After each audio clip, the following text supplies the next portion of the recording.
اشرح صدري بالذكر يا الله، يسر أمري في كل ما ألقاه، نور دربي واحفظني يا رب. So the question was how to maintain spirituality in a modern society. That's a great question, really practical. Thank you so much. I'd say the first thing is connect to those people. You have access, particularly to sisters, mashallah, tabarakallah, to people that have gone away and studied, to make use out of them and then hold on fast to them, annoy them, irritate them, just be with them all the time, ask them questions all the time. Afwan, that's the disclaimer. But it's true. Seriously, there's a reason why those people have taken that risk, and it's to be distributed. The second thing, and I say on a practical level, and this is accessible to everyone, we all need a wird. Now the idea of a wird is a portion of any kind of spiritual practice. It can take the form of dhikr, it can take the form of formal prayer, it can take the form of even visitations. So we have a wird of visiting the mu'mineen. It can have an expression in many, many different forms. But what we're talking about here is a form of adhkar, dhikr. So the wird, you say, man laysa lahu wird, laysa lahu warid. Now this takes an understanding of what the wird is. The wird, linguistically in the Arabic language, as we said, we need to understand what things are in terms of their definition, is like a water hole.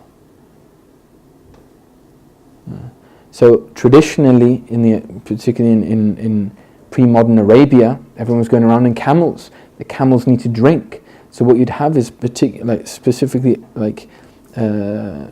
placed water holes where the camel would go and drink, and it would sustain its journey for a particular time up until the next water hole.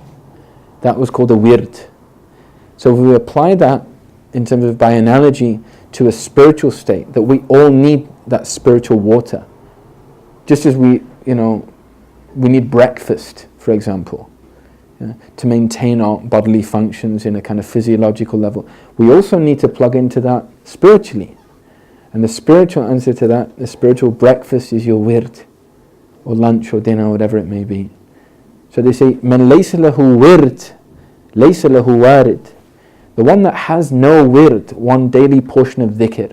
And it may be something, and I'm going to keep it really simple, reciting Ayatul Kursi, without fail, every day. People are like, well, that's pretty easy. Try it and be consistent on it for a week. Like, consistency is not a small thing. وَأَحَبَّ الْأَعْمَالِ إِلَى اللَّهِ أَدْوَمُهَا وَإِنْ قَلَّ.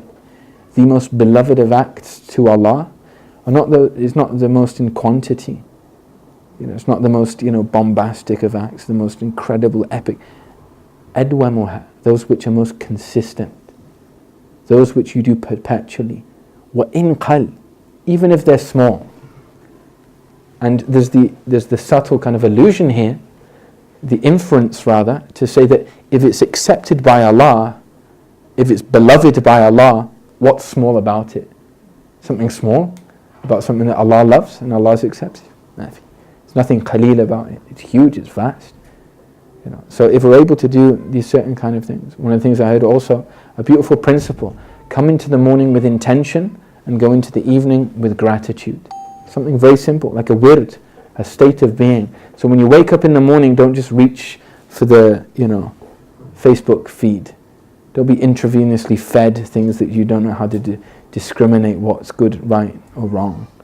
Reach for that which is nourishing to your soul. The first thing in these particular times, And the way to work this out is to have a bare minimum. Man laysa lahu wird, the one that doesn't facilitate for themselves this water hole. Laysa lahu warid. Warid is that which pours into that basin. Like, you're not going to have that spiritual flow, basically. That spiritual energy is not going to come if you don't have your hands outstretched. Even in a deeper spiritual way, they say the one, the wird is your hand outstretched to the shaykh. Like, the shaykh can't pull you in that spiritual journey. Like, his hand's always outstretched, but you need to outstretch your hand also. And the way to do that is through that adhkar, which is, a portion for you. So to do something which is easy,